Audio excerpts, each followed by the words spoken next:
Puji Tuhan, selamat pagi seluruh keluarga besar GPDI Tiberias Bogor. Pada saat pagi hari ini kita akan mendengarkan kebenaran firman Tuhan.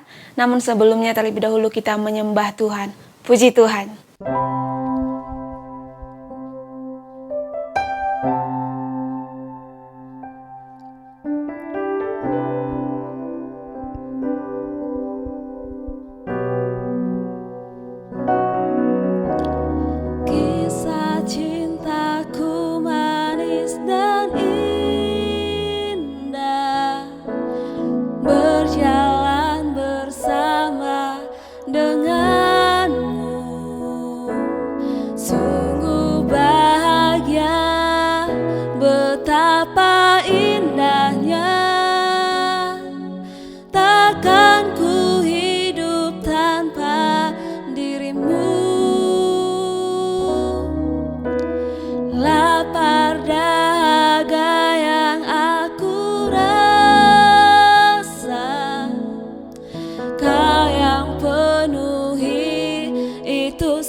Kekasih sejatiku hanya dirimu, tiada yang dapat memisahkan aku dari cintamu, Yesus pujaanku,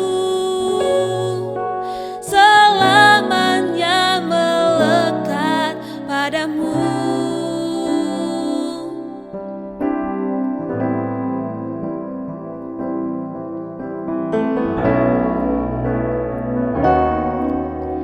Lapar dahaga yang aku rasa, Kau yang penuhi itu semua. Sungguh bahagia, betapa indahnya, kan ku cintaimu selamanya. Kekasih sejatiku hanya dirimu, tiada yang dapat memisahkan aku dari cintamu, Yesus pujaanku, selamanya melekat padamu. Kekasih sejatiku hanya dirimu, tiada yang dapat memisahkan aku dari cintamu, Yesus pujaanku, selamanya melekat padamu.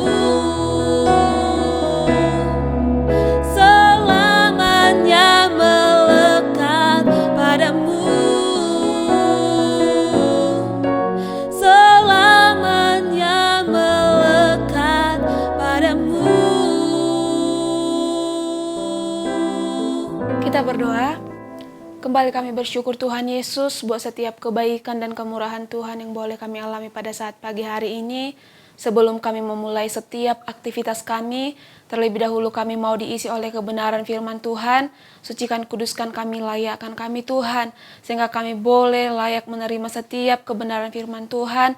Bahkan kami boleh mengerti dan memahami, dan kami boleh menjadi pelaku-pelaku kebenaran firman Tuhan. Hamba-Mu, biarlah pengurapan yang daripada Tuhan menjadi milik bagian. Terima kasih Tuhan, terpujilah nama-Mu, hanya di dalam nama Tuhan Yesus Kristus kami siap mendengarkan firman-Mu. Haleluya, amin. Puji nama Tuhan, Bapak Ibu Saudara-saudari yang terkasih di dalam nama Tuhan Yesus Kristus. Pada saat pagi hari ini tema kita yaitu penyebab damai sejahtera hilang. Kita tahu bahwa Yesus Kristus adalah Raja Damai. Yesus Kristus disebut Raja Damai. Nabi Yesaya di dalam Yesaya 9 ayat 6 dikatakan bahwa akan lahir seorang Raja Damai. Dan mengapa dikatakan bahwa Yesus Kristus adalah Raja Damai? Karena kelahirannya ke dunia mempunyai misi yang besar, yaitu mendamaikan manusia dengan Allah. Bukan saja dengan Allah, tetapi mendamaikan manusia dengan sesama manusia. Sebab itulah dia datang untuk memulihkan hubungan yang sudah terputus sejak lama, yaitu melalui kematiannya di kayu salib. Sejak itu damai kembali di hati kita pribadi lepas pribadi. Damai itu kembali di hati manusia dan kita menjadi milik Kristus. Karena kita telah menjadi milik Kristus dan saya yakin dan percaya kita berkenan di mata Tuhan. Yesus datang membawa perdamaian bukan hanya antara manusia seperti yang sudah saya katakan tadi, tapi hubungan itu dipulihkan. Ada damai antara manusia dengan Allah, manusia dan manusia. Apakah damai sejahtera itu? Dalam perjanjian lama, damai sejahtera dipakai kata shalom yang artinya sejahtera rohani dan jasmani. Itulah damai yang Tuhan berikan kepada umatnya. Di dalam perjanjian baru, damai sejahtera dipakai kata iren yang mengandung arti kesatuan, keharmonisan. Sebab itu, damai dan kerukunan tidak dapat dipisahkan. Jika keluarga rukun, maka damai sejahtera ada di keluarga tersebut. Sebaliknya, jika keluarga tersebut tidak rukun, maka keluarga tersebut tidak akan memiliki damai sejahtera di dalam rumah tangga mereka. Damai sejahtera inilah yang dicari manusia. Tapi sayangnya Bapak Ibu Saudara-saudari yang terkasih di dalam nama Tuhan, damai sejahtera tidak dapat kita beli dimanapun itu. Karena damai sejahtera itu hanya milik bagian Allah atau Yesus Kristus. Itulah sebabnya sangat penting dalam setiap kehidupan kita harus tetap tinggal di dalam Yesus Kristus supaya kita memiliki damai sejahtera di hati kita pribadi lepas pribadi.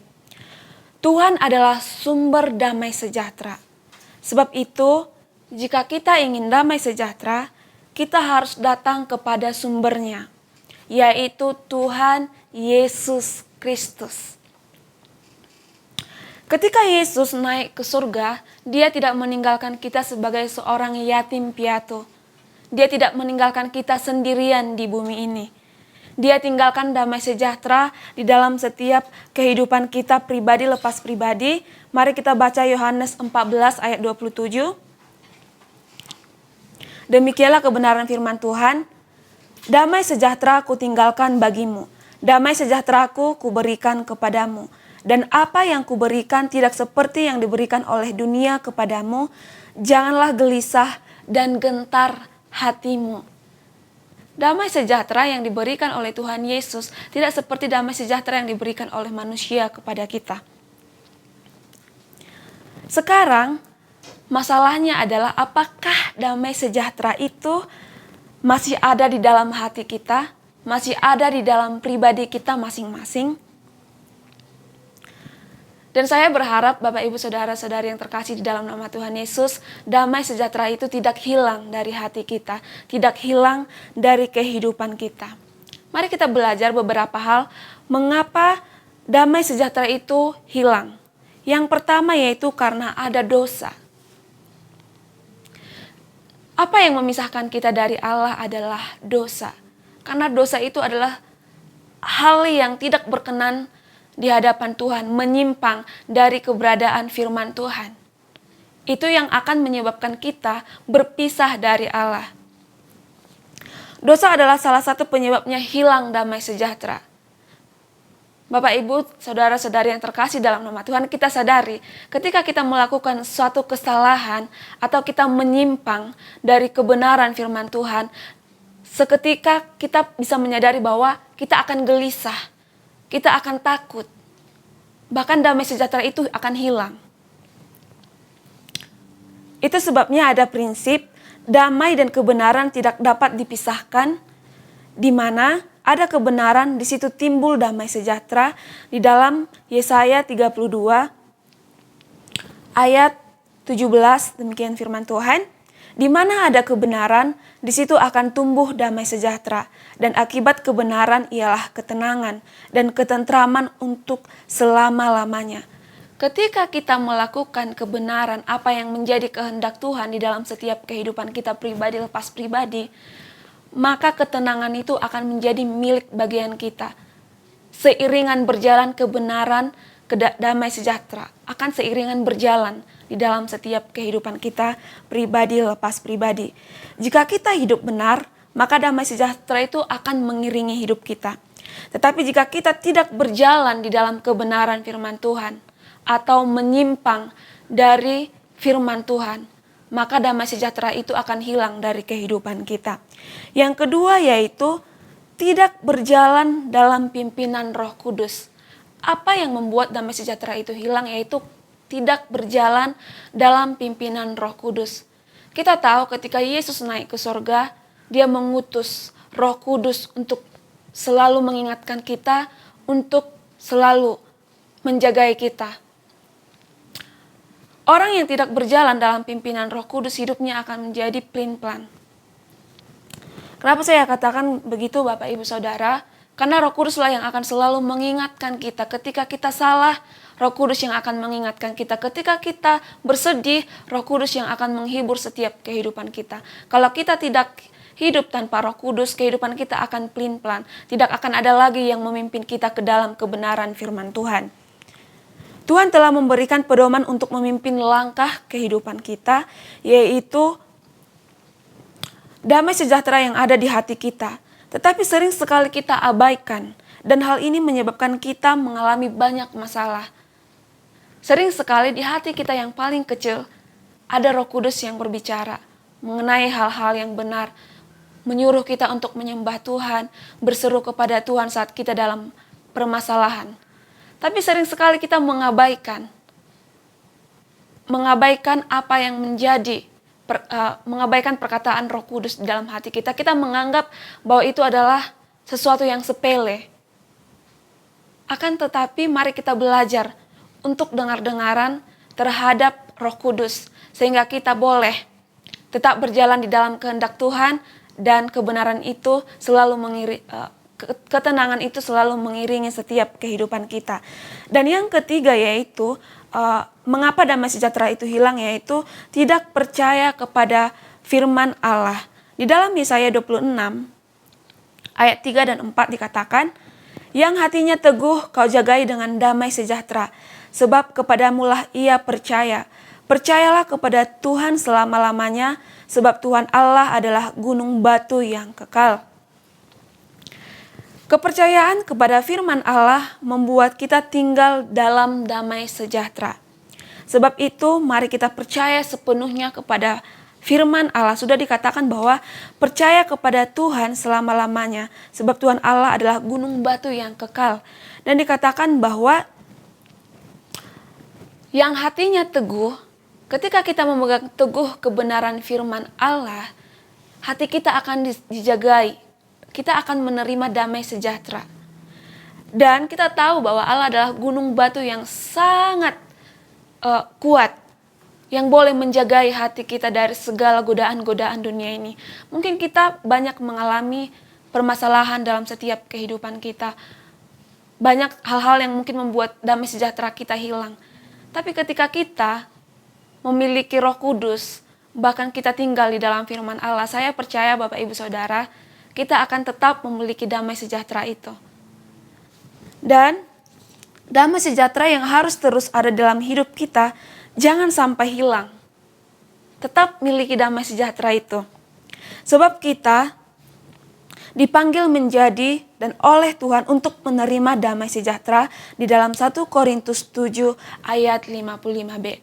Kita dipanggil untuk memiliki damai sejahtera tersebut. Oleh itu sebabnya Bapak Ibu Saudara-saudari yang terkasih di dalam nama Tuhan, mari kita tetap tinggal di dalam firman Tuhan, mari tetap kita memiliki pimpinan Roh Kudus, sehingga kita terus dimampukan untuk memiliki damai sejahtera di dalam setiap kehidupan kita pribadi lepas pribadi. Demikianlah kebenaran firman Tuhan pada saat pagi hari ini. Mari kita berdoa. Kami bersyukur Tuhan buat setiap kebenaran firman Tuhan yang boleh kami dengarkan pada saat pagi hari ini. Bila semuanya itu Tuhan meteraikan di dalam loh hati kami yang paling dalam, sehingga kami boleh dimampukan untuk menjadi pelaku-pelaku kebenaran firman Tuhan yang boleh melakukan kehendak Tuhan dalam setiap kehidupan kami, sehingga damai sejahtera itu dan ketenangan dalam setiap kehidupan kami selalu beriringan Tuhan, sehingga kami boleh mampu menjalani setiap situasi-situasi yang sulit dalam kehidupan kami.